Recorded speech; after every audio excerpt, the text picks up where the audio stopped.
what the true story is of all of our ancestors. This is my dear cousin, Cleta Mandrell, and I'm Jackie McLain Devine. What made us think that we needed to do this today was that Cleta showed me this picture. And then she said to me, Jackie, can you imagine what a Sunday was like at my grandfather's house? Now, what was a Sunday like at your grandfather's house, Sunday Cleta? was absolute mayhem. We had usually 50 to 75 people, and we ate at 3 tables. The men, of course, ate first, then the women, and if there was anything left, the children. We usually got the little bits and parts of the chicken that nobody else would eat. And then we'd go out and play. You didn't stay in the house. Grown-ups stayed in the house. Kids took off. And there was probably 10 to 15 kids all the time, Sunday afternoon. So we'd head for the woods. And I don't know how we kept getting lost or anything. Nobody ever got, that I know of, got killed or hurt. And then we'd head for the barn. Grandpa always had his stash of tobacco hanging in the barn, up in the barn loft. So Did Grandpa grow tobacco? Yes, he grew tobacco. He made molasses. And we usually sampled all of it before we left. And he had a little shed that had nuts in it. We would go in and crack walnuts, hickory nuts, pecans, anything else we could find. We'd raid that.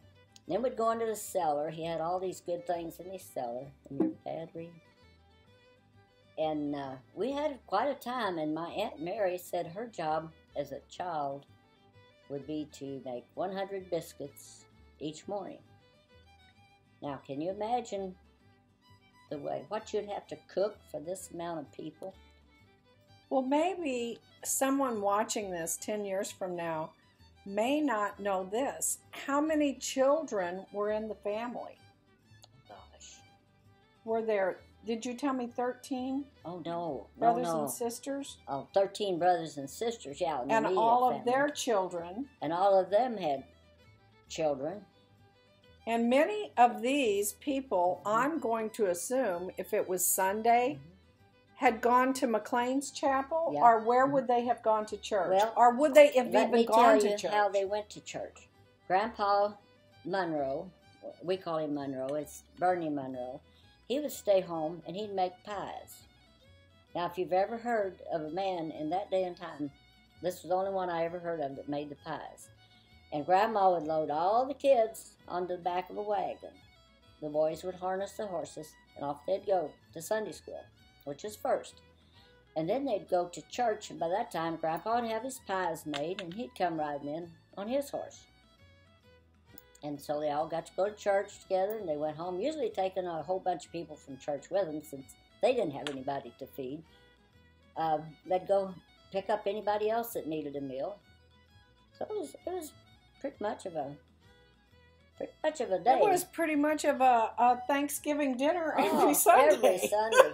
And there was always enough kids for any kind of a ball team or anything that you want to get together, and a lot of minas. And you didn't need computers, you didn't need television, and you didn't need air conditioning to enjoy your day. And Grandpa would never say a word. He never bawled us out. We'd even wreck his watermelon patch. He had watermelons growing up on the hill. We'd get up there, roll watermelons, throw them, everything else. He never said a word. He's just a quiet, calm man.